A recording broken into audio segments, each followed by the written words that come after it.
Buenos días, espero estén muy bien. Hoy vamos a hablar sobre el sentido del equilibrio, ¿sí? Particularmente todo lo relacionado que veremos tiene que ver con el funcionamiento del sistema vestibular. Para comenzar, podemos plantear, digamos, algunos conceptos, ¿sí? Importantes, como son el significado de la postura, ¿sí? Que tiene que ver con la relación que guardan las distintas partes del cuerpo entre sí y el propio cuerpo con el entorno, ¿sí? Y esta postura, toda vez que ciertas fuerzas produzcan cambios en la misma, nos llevarán a que se ponga en juego el equilibrio, que son todas las medidas tendientes que se ejecutan para volver a mantener una postura que se desea mantener, ¿sí? Dicho esto, lo que, como bien anticipaba, vamos a tratar hoy es principalmente el rol que cumple en el mantenimiento del equilibrio de la postura el sistema vestibular, ¿sí? Sistema vestibular que iremos caracterizando en la medida que vayamos avanzando en la charla, ¿sí? Pero particularmente lo que nos vamos a ocupar hoy es revisar las características morfológicas y estructurales de este sistema vestibular. Caracterizaremos el rol funcional del utrículo, sáculo y conductos semicirculares, que son las estructuras que conforman este sistema vestibular. Revisaremos la integración de la información del equilibrio y la postura y trataremos de comprender los mecanismos implicados en la aparición del nistagmo o reflejo vestíbulo ocular. Bien, para comenzar hablando entonces, vamos a plantear que este aparato vestibular, sí que como bien recordarán de anatomía, está formado por los conductos semicirculares, ¿sí? Eh, el utrículo y el sáculo, sí que tienen o están ubicados en lo que se denomina ampollas, ¿sí? Y además, todo lo que tiene que ver con la circulación de la endolinfa que proviene o que entra en contacto con el sistema de la cóclea que participa, como bien hemos visto en otras charlas, del sistema auditivo, ¿sí? Entonces, utrículo, sáculo y conductos semicirculares serán los órganos que nos abocaremos en esta charla y nos ocuparemos principalmente de comprender cómo es su funcionamiento, ¿sí? Recordemos que estas estructuras se encuentran en el oído interno, ¿sí? Que sus eferencias, ¿sí? Es decir, los estímulos que provengan de los nervios de estas estructuras, terminan conformando el nervio vestibular, que junto al nervio auditivo constituyen el par craneal 8, ¿sí? O vestíbulo coclear. Este aparato vestibular no es, lógicamente, el único que se ocupa del equilibrio de la postura. Ya hemos visto el rol funcional que cumplen los propioceptores, los mecanorreceptores, la visión, ¿sí? Y las estructuras centrales, ¿sí? Que participarán tanto en el mantenimiento del tono muscular como también en la ejecución de movimientos o el mantenimiento del equilibrio, como podría ser, por ejemplo, el rol del cerebelo para el mantenimiento del equilibrio y la postura cuando se están ejecutando movimientos, ¿sí? O también el rol que tienen los reflejos, es decir, que también la interacción que se hace o la integración de la información que se hace a nivel medular tiene mucha importancia para el mantenimiento de la actividad tónica muscular, ¿sí? Al igual que, lógicamente, todas las eferencias que provienen desde la corteza motor. Entonces, todo esto que acabo de comentar así a grosso modo engloba un poco otras charlas que ya hemos visto a lo largo del curso. Por lo tanto, hoy nos vamos a abocar únicamente a estas estructuras que están en el oído interno para terminar de conformar la idea general de cómo se produce este fenómeno del mantenimiento del equilibrio de la postura. En cuanto a la información que va a ser censada y que va a ser llevada a través del nervio vestibular, tenemos que tener en cuenta que estas estructuras, sáculo, utrículo y conductos semicirculares, tienen algunas características que los diferencian entre sí, aunque vamos a ver que hay algunas similitudes. Por ejemplo, sáculo y utrículo son órganos que contienen esta matriz gelatinosa que tiene insertada otolitos, ¿sí? Que son cristales, los cuales van a permitir que frente a cambios de posición se genere una fuerza de cizallamiento sobre los receptores, que son las células ciliadas que vemos aquí, que tienen un funcionamiento semejante al de las células ciliadas internas que vimos en el oído interno, ¿sí? Para la parte de audición, pero las particularidades que diferencian al sáculo del utrículo están dadas principalmente por la orientación que tienen estas células ciliadas con respecto a una línea media que separa estos órganos que se llama estriola, ¿sí? El sáculo tiene la particularidad de que los quinocilios, que van a ser los que al moverse durante la ejecución del movimiento o en un cambio de posición, censarán este cambio de posición enviando un estímulo que puede ser despolarizante o hiperpolarizante, ¿sí? A través de las dendritas aferentes. Eh, en el sáculo se caracteriza porque los quinocilios se ubican apuntando todos hacia la estriola central. Es decir, que si nosotros vemos la mácula sacular, ¿sí? Es decir, que es esta estructura que vemos aquí, tiene una organización donde los receptores estarán orientados apuntando, digamos, hacia el exterior, es decir, alejándose, ¿sí? De la estría en cuanto a la capacidad que tengan de estimularse.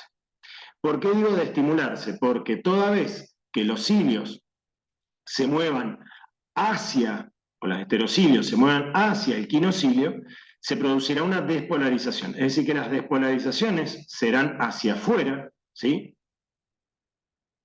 Mientras que el movimiento contrario generará la despolarización de las células ciliadas que se encuentren del otro lado de la estriola, ¿sí?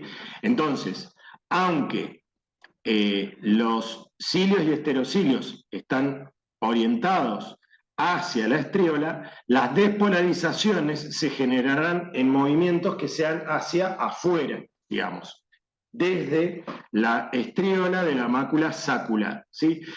Por otro lado, hay que tener en cuenta que el sáculo y su mácula, ¿sí? Que es el lugar donde se localizan las células ciliadas, se ubica de manera vertical, ¿sí? Con respecto al aparato vestibular. Es decir, que este aparato, este sáculo, ¿sí? Nos hace acordar a lo que sería la trompa de este elefante en su localización dentro del aparato vestibular, ¿sí? Es decir, que va a censar los movimientos que se produzcan tanto de aceleración lineal hacia adelante y hacia atrás. También veremos que se producen cuando se generan cambios de posición hacia arriba y hacia abajo, ¿sí? También lineales, como también cuando uno inclina la cabeza hacia adelante y hacia atrás, como podría ser en el gesto de decir que sí, ¿sí? Por otro lado, el utrículo, ¿sí? Es hacer recordar a esta estructura, ¿sí?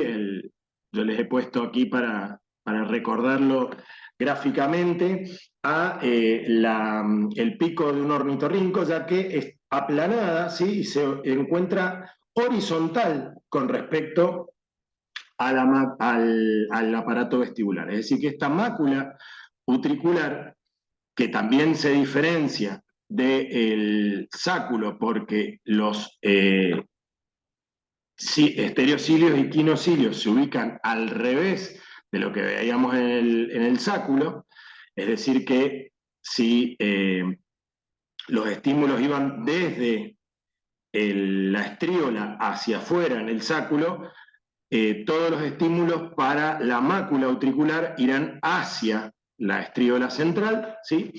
Y la característica de la mácula es que responderá, como se ubica horizontal al aparato vestibular, lo que va a detectar son movimientos lineales, ¿sí?, hacia los costados o movimientos angulares de la cabeza hacia los laterales, ¿sí? Entonces, para recordar y para los entendidos, ¿sí?, el sáculo es Dumbo y el utrículo es Perry, ¿sí?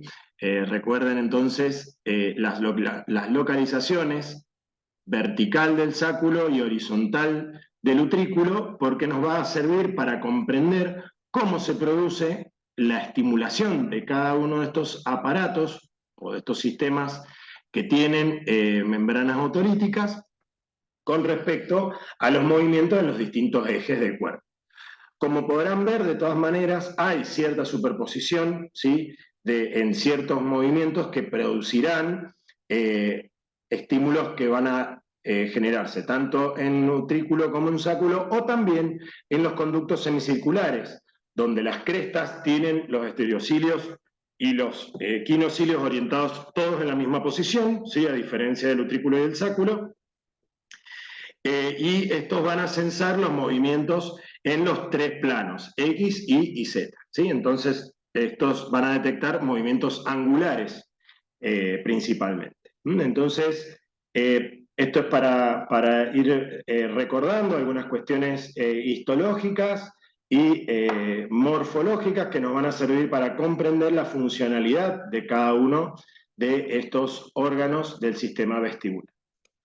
En cuanto a los órganos otolíticos del utrículo y del sáculo, hay que recordar que sobre, entonces, este aparato de cilias y de quinocilio que tiene la célula ciliada receptora del aparato vestibular, se ubica una membrana gelatinosa, ¿sí?, que tiene otolitos, ¿sí? Estos otolitos son cristales, estos cristales que se encuentran incrustados en esta matriz gelatinosa, producirán una fuerza de cizallamiento que va a ser contraria al movimiento. ¿Por qué? Por el retraso que se va a producir por el mismo peso que tiene esa matriz gelatinosa, cuando se genera, por ejemplo, un movimiento hacia adelante lineal de la cabeza, como si fuera la aceleración en un auto, el utrículo y el sáculo, a partir de contar con esta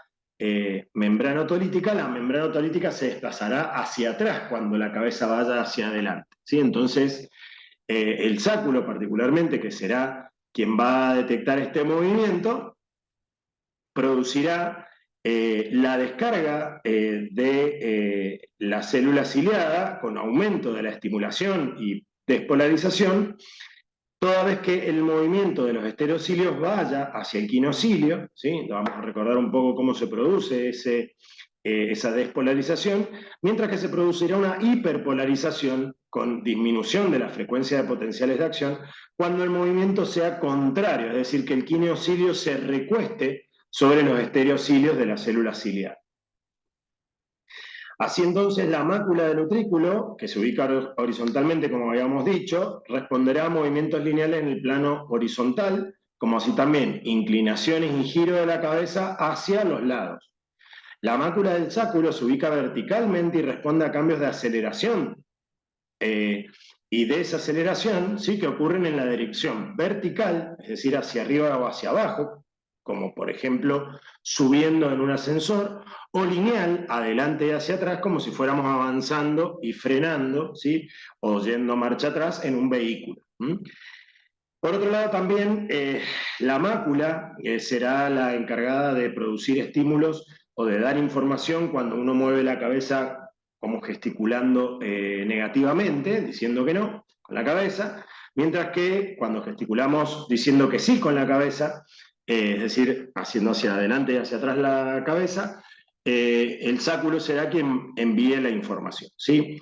Lo importante aquí es lo que estábamos comentando recién, que los otolitos son los que traccionan los cilios, ¿sí?, en la dirección contraria al movimiento.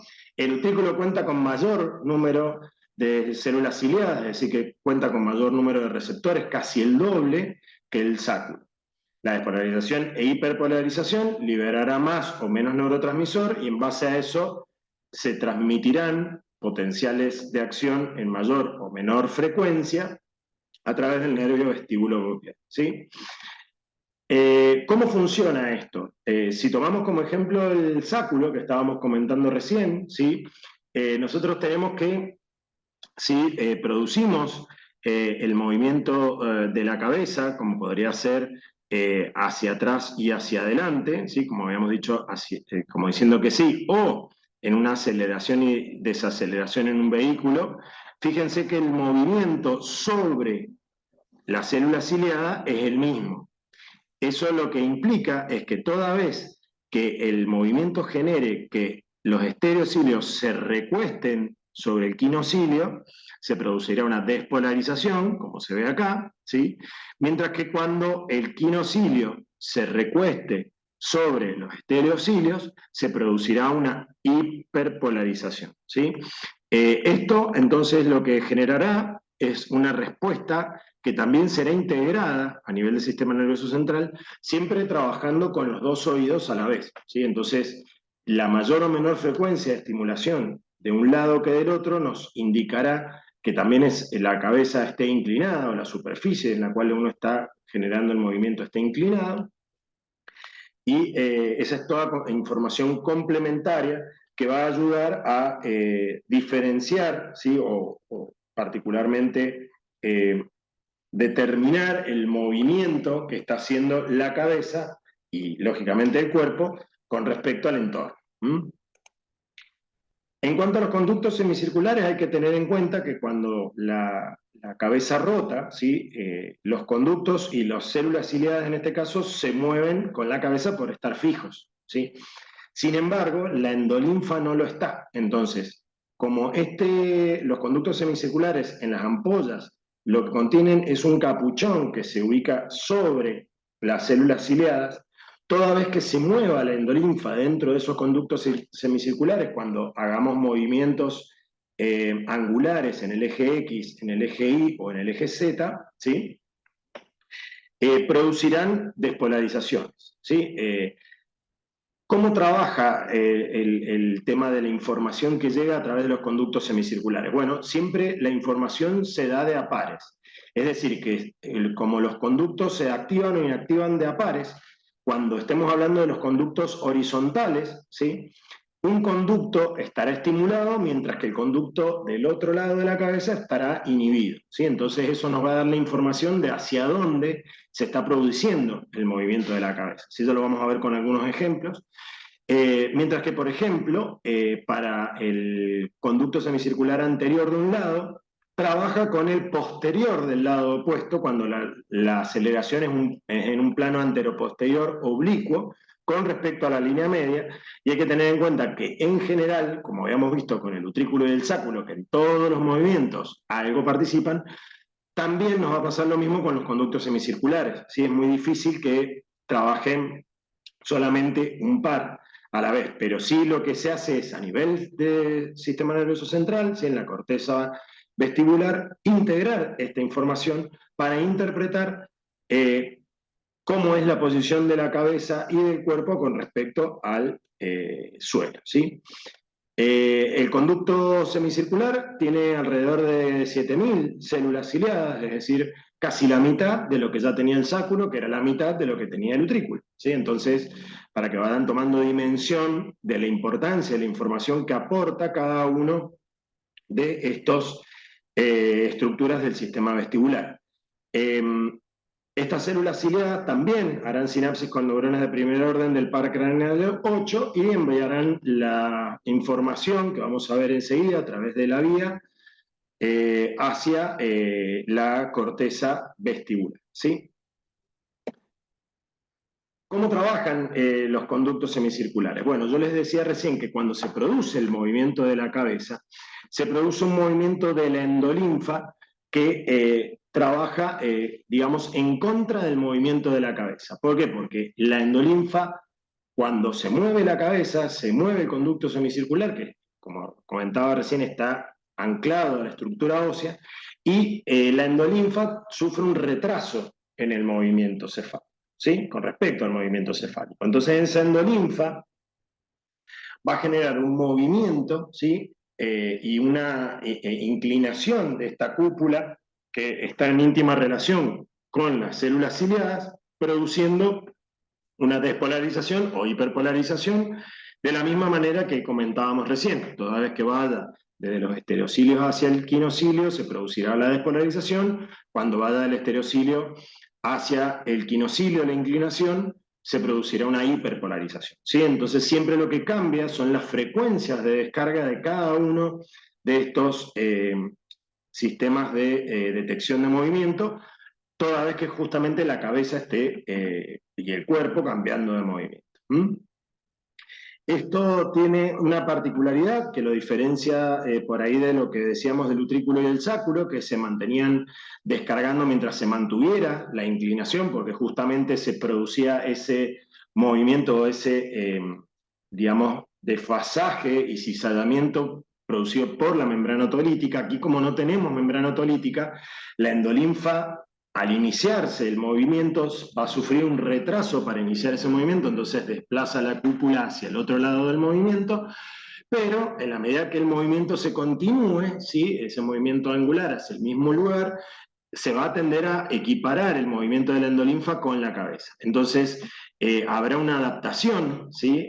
En un primer momento, entonces, cuando inicie la aceleración, habrá una descarga o un aumento en la frecuencia de descarga de ese conducto semicircular para luego estabilizarse, dejar de enviar información hasta que la cabeza frene y la endolinfa continúe con el movimiento de inercia, ¿sí? Y entonces va a producir una descarga de potenciales, pero en el sentido contrario al que había iniciado en el movimiento. Es decir, que la información que estará llegando es, se detuvo el movimiento, para este caso, como se grafica acá, se estará informando una hiperpolarización por el movimiento de la cúpula hacia el lado contrario. Entonces, recordar que al inicio de la rotación angular produce que la cúpula se desplace por la inercia de la endolinfa, lo que genera un aumento en la frecuencia de descarga de potenciales de acción de las células ciliadas. Luego, con la aceleración constante, la cúpula irá volviendo a adquirir la posición sin desplazamiento de manera paulatina por la viscosidad de la endolinfa y la elasticidad de la cúpula. Cuando se detenga el movimiento, la frecuencia se vuelve menor a lo normal, dado que se traccionan los cilios hacia el otro lado, nuevamente por la inercia del endolinfa, ¿sí? Entonces, recordar también que trabajan conducto anterior derecho, ¿sí? En oposición al conducto posterior izquierdo, mientras que el conducto posterior derecho trabaja en oposición al conducto anterior izquierdo, mientras que los dos horizontales trabajan entre ellos, ¿sí? En oposición. Para ver un ejemplo más, vamos a ver qué ocurre cuando, por ejemplo, se hace girar a una persona en una silla, ¿sí? Si yo tengo la rotación de la cabeza hacia la izquierda, por ejemplo, en una persona sentada en una silla, yo voy a tener la rotación de la cabeza hacia la izquierda, pero la endolinfa circulará en sentido contrario por esta inercia que decíamos que va a tener la endolinfa al principio del movimiento, ¿sí? Entonces, lo que va a ocurrir, tomando como ejemplo lo que ocurre en los conductos horizontales, derecho e izquierdo, es al principio un aumento, ¿sí? En la frecuencia de potenciales que va a informar el conducto semicircular horizontal derecho, ¿sí? Un aumento en la frecuencia de descarga contra una disminución en la frecuencia de descarga de el ubicado en el lado izquierdo. Esto es porque los estereocilios irán hacia el quinocilio, ¿sí? En el conducto horizontal derecho, por lo cual se producirá una despolarización, mientras que en el del lado contrario, como las células ciliadas están enfrentadas entre ambas ampollas de los conductos semicirculares, tendremos que el quinocilio se desplazará hacia los estereocilios, con lo cual se producirá una hiperpolarización con disminución de la producción de potenciales, ¿sí? Esa diferencia entre en la descarga de un conducto semicircular, en este caso del derecho con respecto al izquierdo, por la rotación de la cabeza hacia la izquierda, producirá un movimiento lento de los ojos, ¿sí? Que vamos a ver que está relacionado al reflejo vestíbulo ocular, ¿sí? Para compensar ese movimiento y justamente poder seguir, si se quiere, con la mirada un objeto determinado, ¿sí? Ese movimiento de los ojos se produce como una forma refleja y por la diferencia de potenciales que se generan entre uno y otro conducto semicircular. Es decir, que esto va a ocurrir cuando se produzcan movimientos como el que se está viendo acá, girando en una silla, ¿sí? En el plano horizontal, digamos, que produciría cambios en la descarga de los conductos semicirculares horizontales, como también si se produce un movimiento en los otros ejes que produzcan la despolarización e hiperpolarización de los otros conductos semicirculares, recordar anterior versus posterior del otro lado, ¿sí? O contralateral, y anterior versus posterior del contralateral. Bien, entonces, cuando se estabilice este movimiento, ¿sí? Que continúa la rotación, lo que ocurrirá es que se estabilizarán, las cúpulas volverán a su lugar y se dejarán de hiperpolarizar o despolarizar estas células, ¿sí? Mientras que luego, cuando se produzca la detención del movimiento, ¿sí?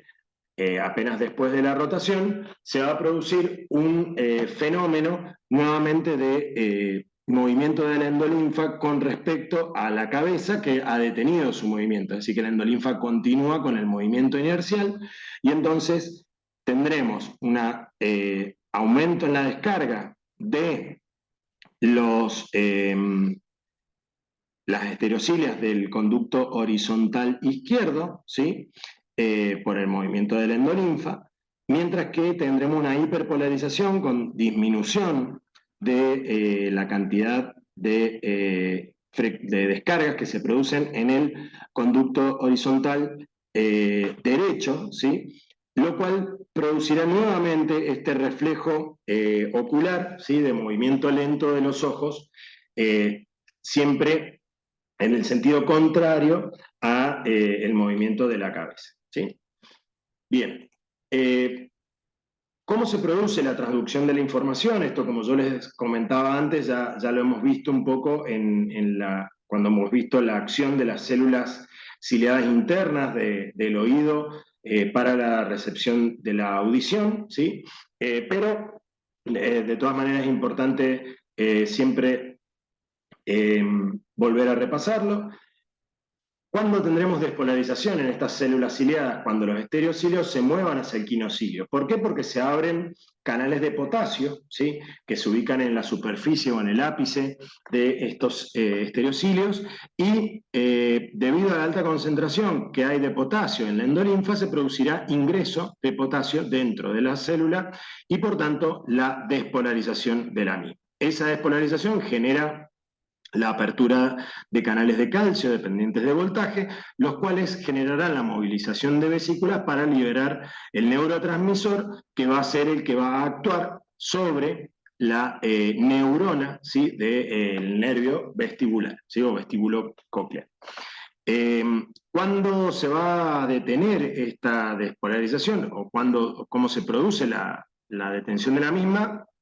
Por un fenómeno que se llama resonancia eléctrica, que es que el mismo incremento del potencial generado por el ingreso de calcio luego de que se produjo la despolarización abre canales de potasio que generan la salida del mismo de la célula y por tanto la repolarización de la misma, hasta que vuelve a haber un movimiento de la parte apical que nuevamente vuelve a abrir los canales presentes a nivel de las cilias, ¿sí?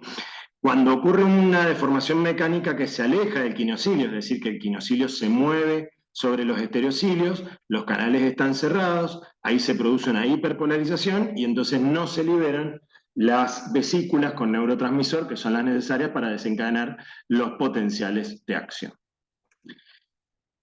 ¿Cómo son las vías centrales que van a llevar la información vestibular hasta los centros superiores? Bueno, las vías de equilibrio transmiten a través de la rama vestibular del par craneal 8 la información hasta los núcleos vestibulares, superior, medial, lateral y descendente en el bulbo y protuberancia, mientras que una parte de los axones van a ir directamente al cerebelo, justamente por esto que comentábamos, de la importancia tanto de que se lleve la información a la corteza sensitiva, como también se produzca una retroalimentación al vestíbulo cerebelo para producir el ajuste postural que es controlado por esta estructura, ¿sí? Los núcleos vestibulares poseen interconexiones con el cerebelo y también reciben aferencia de los ojos y de propioceptores de músculos cervicales que informan la posición de la cabeza. De los núcleos vestibulares, las eferencias irán a nervios craneales, ¿sí? Que controlan movimientos oculares de la cabeza para mantener el enfoque en el campo visual. Este es el reflejo vestíbulo ocular, que vamos a entrar un poquito más en detalle enseguida.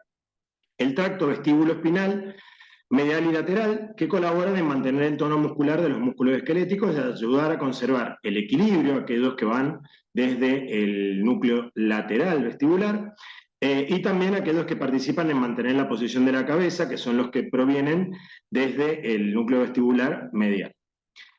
Otras aferencias van a ir hacia el tálamo, ¿sí? Estas eferencias que van a ir al tálamo, al núcleo ventrolateral, harán una nueva sinapsis y desde ahí esta nueva sinapsis irá hasta la corteza somatestésica primaria, ¿sí? Principalmente la corteza parietal, áreas 3A y 2, ¿sí? Es decir, aquellas cercanas a lo que sería la representación homuncular de la cabeza, ¿sí? Y al área 5 de Brodmann, que permitirán la percepción de la rotación y la orientación vertical, ¿sí? Esta es la denominada corteza vestibular. Entonces, estas son todas las eferencias, ¿sí? Desde el aparato vestibular y que nos permiten a nosotros integrar la información del control de la postura y del equilibrio. Para ya así finalizar, algo importante porque es de relevancia fisiológica y clínica, es el reflejo vestíbulo ocular, ¿sí? Este reflejo se produce ante la rotación de la cabeza porque al generarse esta rotación, por ejemplo, ¿sí? Si se hace hacia la izquierda, el conducto semicircular horizontal izquierdo estará estimulado y el movimiento ocular se producirá hacia la derecha, alejándolo del conducto hacia donde se produce esta rotación, ¿sí? Esto se da por una integración que se produce, ¿sí? Refleja justamente donde las proyecciones de los núcleos vestibulares irán a los núcleos oculomotorios abducen contralateral, ¿sí? Que son excitatorios, que son los que están representados aquí en color rojo, ¿sí? Mientras que para otros casos, como las conexiones al abducen homolateral, será inhibitoria, ¿sí? Que es la inervación que tenemos aquí. Esto lo que hará será que haya un movimiento lento del ojo, ¿sí? Como decíamos recién, hacia el lado contrario donde se está produciendo la rotación de la cabeza. ¿Mm? Esto, como vamos a ver a continuación, se produce, esta es la vía por la cual se produce este reflejo, pero esto se da simplemente, como habíamos dicho recién, por diferencia en las descargas de los conductos semicirculares que trabajan en contraposición. Es decir, si estamos haciendo un movimiento girando en una silla, como veíamos recién, ¿sí? La rotación de la cabeza producirá el nistagmo fisiológico, que implica un movimiento ocular lento hacia el lado opuesto al giro cefálico, ¿sí? Debido a las diferencias de frecuencia de descarga, esto que está acá, entre ambos conductos semicirculares, ¿sí? Entonces, la diferencia entre la información que llega a cada nervio vestibular termina generando el reflejo, ¿sí? Que viaja por esta vía que estábamos viendo recién.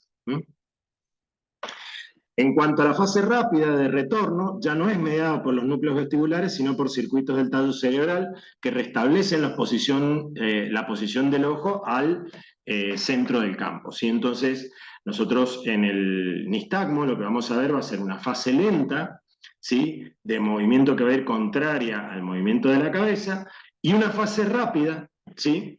Que va a ser a favor del movimiento de la cabeza, que lo que hace es restablecer el movimiento del ojo, volviéndolo a centrar en el campo para que se vuelva a producir todo, mientras continúe el movimiento, ese reflejo, ¿sí?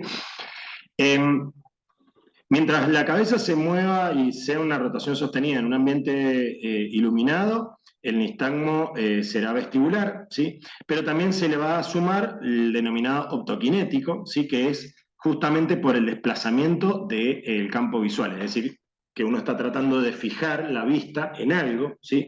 Entonces, eso de por sí solo genera un reflejo de nistagmo, ¿sí? Eso se debe a proyecciones aferentes de la retina, ¿sí? Que proyectan al pretectum y de ahí al núcleo eh, vestibular medial, ¿sí? Entonces ahí es donde se produce el movimiento de los ojos cuando tienen componente optoquinético, es decir, que se debe a tratar de fijar el movimiento en un campo visual determinado.